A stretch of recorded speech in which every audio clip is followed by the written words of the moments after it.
Everyone, welcome to Law of Assumption Coaching. Thank you so much for coming back here again and I hope you guys are doing awesome.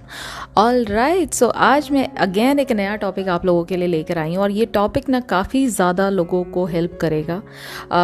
ये recently मेरे one of my client she has written some very low and sad message that मुझसे नहीं हो रहा है. I just want to give up on my manifestation. I don't know आगे कैसे होगा कैसे नहीं होगा. अब मैं और ज़्यादा इस चीज़ को नहीं कंटिन्यू कर सकती. और ऐसा करके उन्होंने मुझे लिखा. तो अगर आप भी ऐसी स्टेज पर हैं जहाँ पर आपको लगता है कि अब मुझसे और ज़्यादा नहीं हो रहा है, मैंने दुनिया भर के रूटीन फॉलो कर लिए हैं, I have done each and every technique given by Neville Goddard और आज की डेट में मुझे कोई भी 3D में मूवमेंट दिखाई नहीं दे रही है and I feel like giving up on my manifestation. अगर आप लोग भी इसी स्टेज में हैं then this video is only for you guys. Please listen to this video until the very end. Okay, सबसे पहले आपको ये बात समझने की ज़रूरत है कि लेटिंग गो और गिविंग अप दोनों में बहुत डिफरेंस होता है. ठीक है, जब आप ये बात डेलिबरेटली पर्पसफुली अपने मुंह से ये बात कहते हैं कि I want to give up, इसका ये मतलब है when you say I want to give up on my manifestation, इसका ये मतलब है दैट आपने हार मान ली. आपने हार ये मान ली कि आप एज अ क्रिएटर फेल्ड हो चुके हैं. आपने ये हार मान ली कि आपके थॉट्स में वो पावर नहीं है कि आपकी डिज़ायर्ड रियलिटी को क्रिएट कर सके. आपने ये बात हार मान ली कि आपके अंदर वो क्षमता ही नहीं है कि आप किसी चीज़ की इच्छा मन में अगर लाते हैं तो उसको 3D में प्रकट कर सकते हैं, 3D में उसकी फिजिकल रियलिटी बना सकते हैं. आप ये बात कह रहे हैं जब भी ये कहते हैं कि I want to give up on my manifestation, यानी you do not have any confidence in your self, you do not have any confidence in your own subconscious mind power, you do not have any faith in anybody's teaching. This is what you are saying. Okay, और इसका मतलब जो मैं आपको बताती हूँ कि ये किस स्टेट ऑफ माइंड से आप ये बात बोल रहे होते हैं. देखिए, जब भी आप गिव अप करने की कंडीशन में हैं और इस स्टेज पर हैं कि अब मुझसे और ज़्यादा नहीं हो रहा है, सबसे पहले ये बात समझने की कोशिश करिए कि आप आज भी हाउ और व्हेन के चक्कर में फंसे हुए हैं. आप इसलिए ये बात को गिव अप कर रहे हैं क्योंकि 3D में कोई मूवमेंट आपके हिसाब से नहीं आया है. आप इसलिए इस बात को गिव अप कर रहे हैं क्योंकि आपको ये लगता है कि अब इसके आगे मैं जो भी कर लूँ मेरी ये डिज़ायर पॉसिबल होगी ही नहीं, क्योंकि 3D में मेरे साथ सब कुछ उल्टा चल रहा है. और ये बात पर बिलीव करना बहुत मुश्किल है कि मेरे फेथ से मेरी रियलिटी का क्रिएशन होता है और मेरे फेथ से ये 3D भी चेंज हो जाएगी. आप ये बात कह रहे हैं. और अब मैं नेविल गोडार्ड सर की टीचिंग्स को यहाँ पर कोरॉबोरेट करूँगी ताकि आपको इस चीज़ का रियल मीनिंग समझ में आए. देखिए, जब भी कोई डिज़ायर आपके मन में आती है ना, तो एक बात मान लीजिए कि वो डिज़ायर सिर्फ आपके मन में इसलिए आई है क्योंकि आप उस फुलफिलमेंट को फील करना चाहते हैं. आपकी कॉन्शियसनेस उस पर्टिकुलर डिज़ायर की फुलफिलमेंट को फील करना चाहती है और उसके बाद उसकी ग्रोथ होगी. अल्टीमेटली कॉन्शियसनेस का काम ही है ग्रो करना. ठीक है, ये पूरा का पूरा जो ब्रह्मांड है, पूरा का पूरा जो यूनिवर्स है, और ऐसे इतने सारे यूनिवर्स हैं, मल्टीवर्स है, वो सब कॉन्शियसनेस ही है. वो सब कॉन्शियसनेस का ही हिस्सा है और कॉन्शियसनेस अपने आप में एक्सपैंड हो रही है. यूनिवर्स अपने आप में एक्सपैंड हो रहा है. वो एक्सपेंशन किस लिए हो रहा है? वो एक्सपेंशन ग्रोथ के लिए हो रहा है. आज से पहले आपके अगर जिन भी लोगों को अपने दादा दादी या ग्रैंडफादर ग्रैंड मदर्स का प्यार मिला होगा, उनकी सोच, उनके पहनावे उड़ावे में, उनके बातचीत करने के तरीके में ज़मीन आसमान का अंतर है. जहां आप खड़े हैं, जबकि आप उन्हीं से आए हैं. आपके पेरेंट्स उन्हीं के बच्चे हैं और आप उन पेरेंट्स के बच्चे हैं. तो इतना वेरिएशन क्यों है? क्योंकि आपकी कॉन्शियसनेस ग्रो करी है, क्योंकि आपके पेरेंट्स की कॉन्शियसनेस ने ग्रो किया है. And that is why because of that growth आपकी जनरेशन बाय जनरेशन चीज़ें आगे बढ़ती हैं. इसलिए हर एक जो प्राणी इस पृथ्वी पर मौजूद है वो सभी के सभी कॉन्शियसनेस का हिस्सा है, उन सभी के अंदर कॉन्शियसनेस है और वो कॉन्शियसनेस अपने आप में कंप्लीट रियलिटी है। वो सिर्फ और सिर्फ इस 3D वर्ल्ड में आपकी जो डिज़ायर्स के फॉर्म में जो चीज़ों को फुलफिल करना चाहती है वो इसलिए यहाँ 3D वर्ल्ड में इस टाइमलाइन में आई है। ठीक है, ये बहुत गहरी बात है। इस वीडियो को चाहे आप दोबारा सुनिएगा, लेकिन इस बात को आपको समझना बहुत ज़रूरी है कि डिज़ायर्स हमारे अंदर आती क्यों हैं।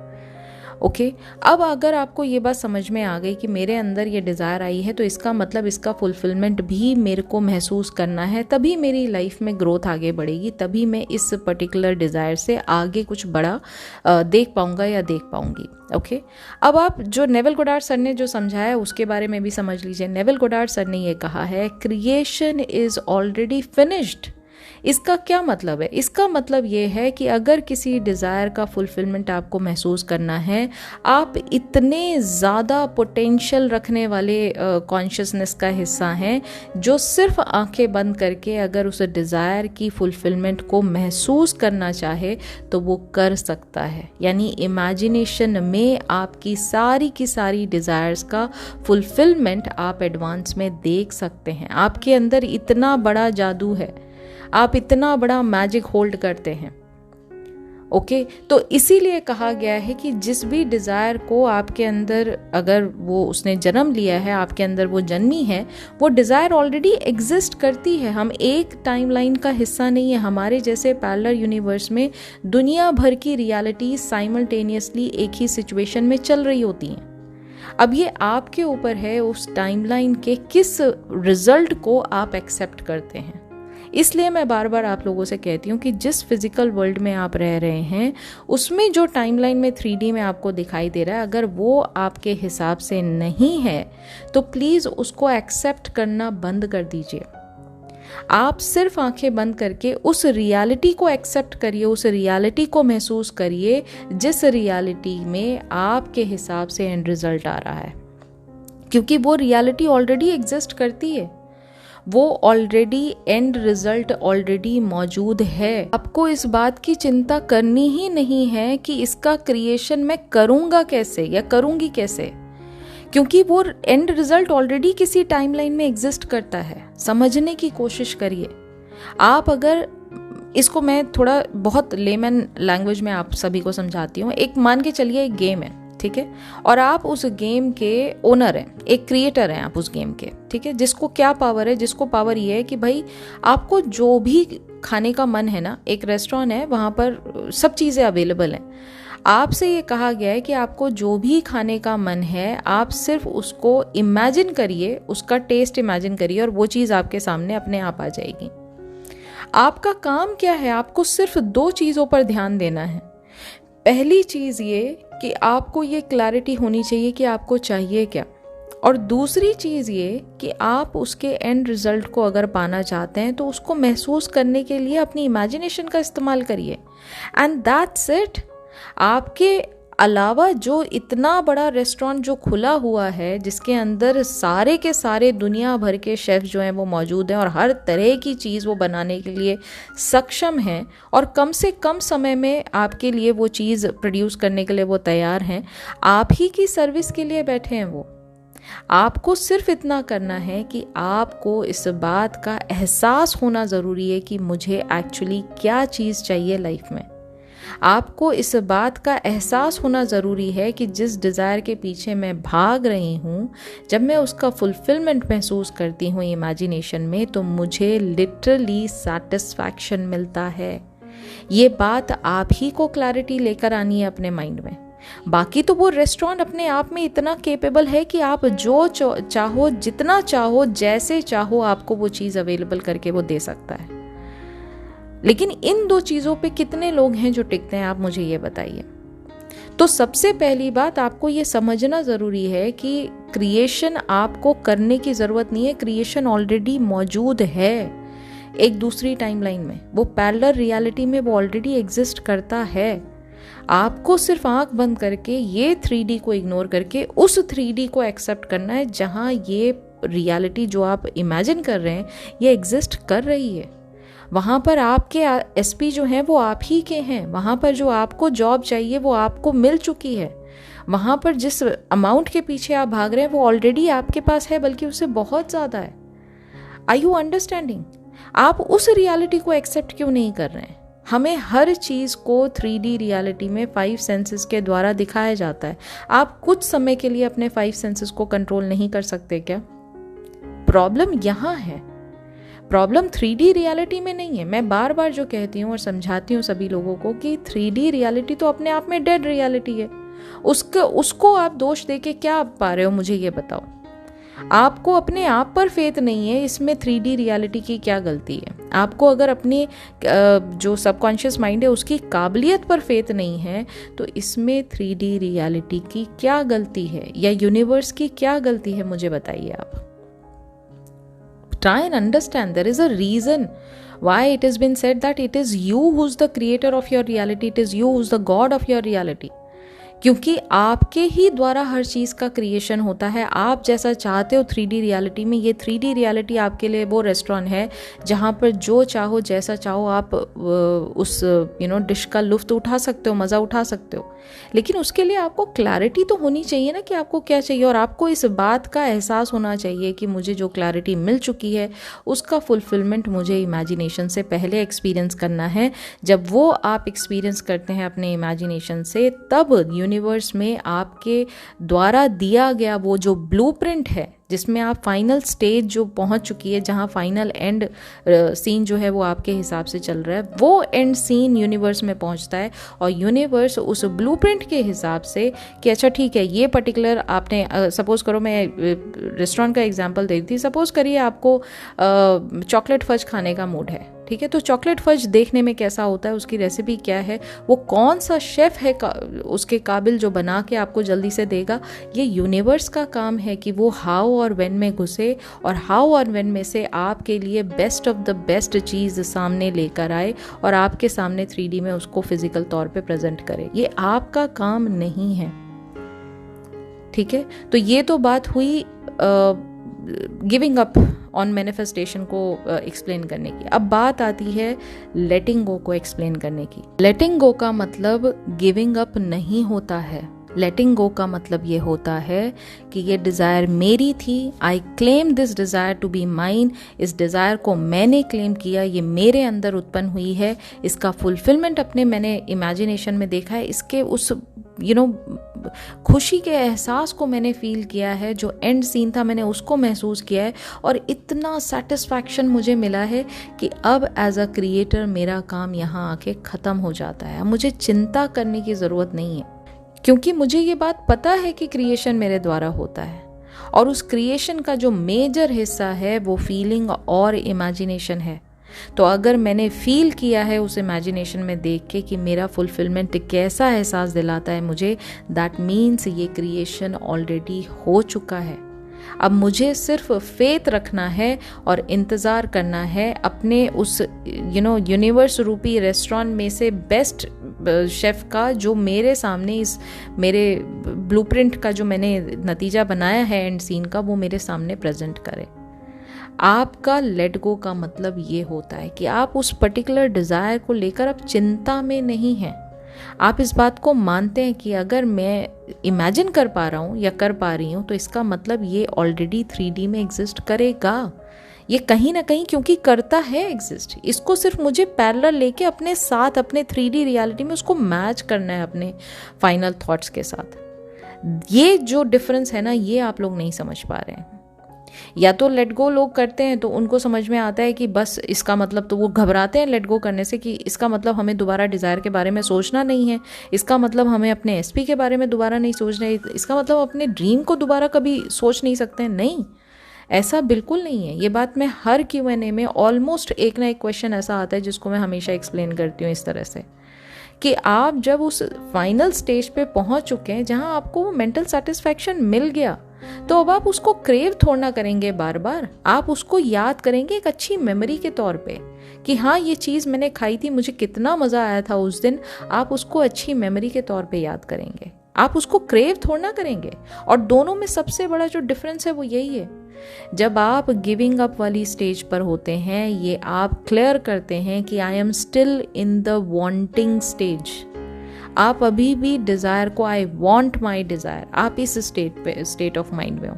जबकि लेट गो वाले स्टेज में जब आप पहुंचते हो तो वहां पर आप ये कहते हो, I already had my desire, I have had my desire, मेरे को मेरी डिज़ायर मिल चुकी है, I have had the satisfaction, I have had the fulfilment of my desire, I do not have the craving of my desire any more, and that is why I want to let go. That's the main difference which you guys need to understand. और जब जब आप manifestation पर give up करने की चाहत रखेंगे, ये आपके ऊपर रिस्पॉन्सिबिलिटी आएगी, ये किसी के ऊपर रिस्पॉन्सिबिलिटी नहीं है, 3D के ऊपर नहीं है, आपसे जुड़े कोच के ऊपर नहीं है, आपके अलावा जितने लोग इस 3D में जो इस पूरे के पूरे एंड सीन में शामिल हैं उनके ऊपर नहीं है। ये सिर्फ और सिर्फ जिम्मेदारी आपके सर पे आती है कि आप अपने मैनिफेस्टेशन को कंटिन्यू नहीं कर पाए और आपने गिव अप कर दिया। ये ऑप्शन आपके पास है, आप अगर करना चाहते हैं बहुत अच्छी बात है, नहीं करना चाहते तो और भी अच्छी बात है।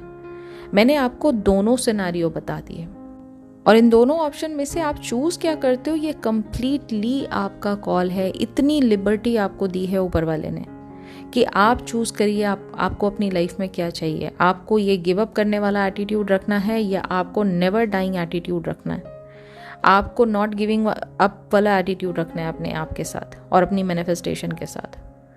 तो ये टोटली आपका कॉल है, ठीक है। और जब जब आप फुलफिलमेंट में रहकर बार बार उस डिज़ायर के फुलफिलमेंट को महसूस करते हैं, आप 100% सैचुरेशन पॉइंट पे पहुंच जाते हैं। आपको खुद ही नहीं लगेगा कि अब मुझे ये डिज़ायर के बारे में सोचने की भी ज़रूरत है, आपको खुद ही नहीं लगेगा कि अब मुझे इस डिज़ायर को और ज़्यादा इसके लिए एफर्ट लगाने की ज़रूरत है, ठीक है।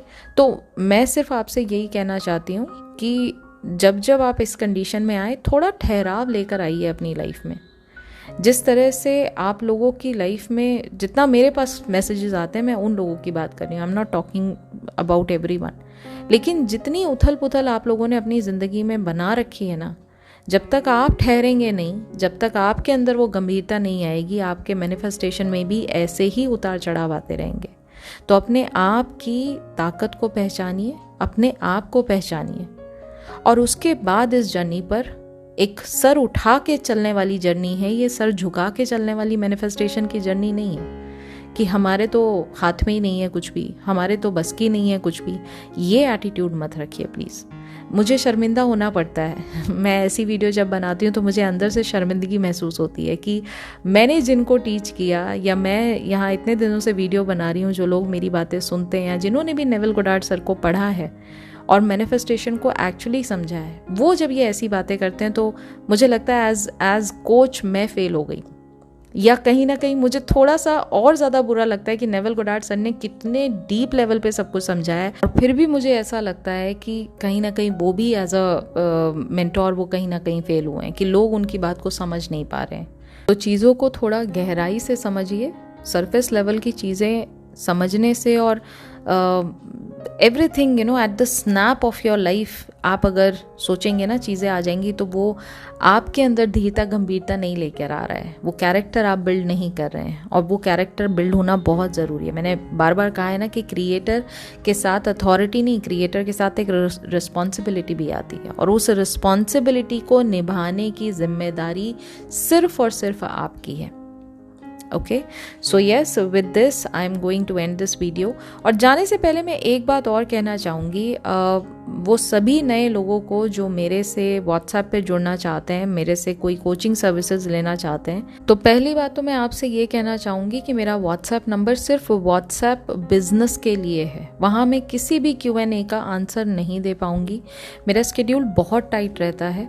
ये बात मैंने कई बार पहले भी बताई है, मतलब मैं जिस तरह से टाइम निकाल के आप लोगों के लिए वीडियो बनाती हूँ ये बस मैं ही जानती हूँ, लेकिन दैट बीइंग सेड वो मेरा काम है, उसको छोड़ देते हैं। लेकिन ये जो अवेलेबिलिटी की बात है कि लोग मुझे आके मैसेज करते हैं कि ये क्वेश्चन का आंसर दीजिए, इट्स अर्जेंट, आप मेरे को रिस्पॉन्स नहीं कर रही हैं, आप ये नहीं कर रही हैं, please I am not gonna respond any of these messages.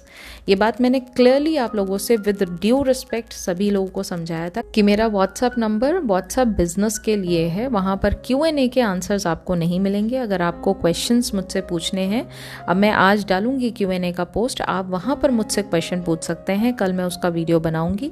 लेकिन इसके अलावा अगर आप किसी भी तरह की अर्जेंसी मुझे क्रिएट करके और मुझसे कांटेक्ट करना चाह रहे हैं, sorry but it is not gonna happen, क्योंकि मेरा जो स्केड्यूल होता है वो ऑलरेडी कम से कम 1 वीक to 10 डेज़ पहले प्री बुक्ड हो चुका होता है। क्लाइंट्स पहले ही आके मेरे से बुकिंग करा लेते हैं और मेरे पास हर एक डेट के हर एक घंटे का स्केड्यूल होता है कि मुझे अब इसके बाद किससे बात करनी है, मेरा क्या स्केड्यूल रहेगा। सो अर्जेंट मैसेजेस मैं नहीं अटेंड कर सकती हूँ, ये मैं बार बार आप लोगों से रिक्वेस्ट कर रही हूँ। Have some patience. अगर आप मुझसे बात करना भी चाहते हैं तो मैंने जैसे कहा कि इतना बड़ा प्लेटफॉर्म आपको दिया गया है, यहाँ Q&A पे आप मुझसे क्वेश्चन डिटेल में पूछ सकते हैं, मैं डिटेल में आंसर देती हूँ। लेकिन अगर आप सेशन लेना चाहते हैं तो सेशन लेने के लिए आप मुझसे जो बात करते हैं, बात करने के तरीके को अपने प्लीज़ इम्प्रूव करिए। ये अर्जेंसी क्रिएट करने से रिस्पॉन्स नहीं मिलेगा। तो that is what I want to request you all. So that's it for from my side. अगर बाकी लोगों को इंटरेस्ट है VIP मेंबरशिप ज्वाइन करने में, तो एक बहुत नॉमिनल फीस से आप इस VIP मेंबरशिप को प्रोग्राम को ज्वाइन कर सकते हैं, जहाँ पर नेविल गोडार्ड सर की जो बुक्स हैं हम उनको कवर कर रहे हैं। 2 बुक्स हमारी ऑलरेडी कवर हो चुकी हैं, अब हम 3rd बुक की तरफ चल रहे हैं। Your faith is your Fortune, इस बुक को आज से स्टार्ट किया गया है, तो आप इसको चाहें तो ज्वाइन करना चाहें कर सकते हैं। हर एक चैप्टर को बहुत डिटेल में हिंदी में समझाया गया है, ये है। और उसके साथ साथ एडिशनल कुछ ना कुछ, कभी चैलेंज होता है, कभी टेक्निक्स को डिटेल में समझाया जाता है, तो कोई ना कोई एक एडिशनल सर्विस उसमें आपको मिल रही होती है। तो बहुत छोटे से प्राइस में आप इसको अवेल कर सकते हैं। और अगर आपने इंस्टाग्राम पे मुझे फॉलो नहीं किया तो इंस्टाग्राम पर भी फॉलो कर लीजिए। My Instagram handle is law of assumption coaching.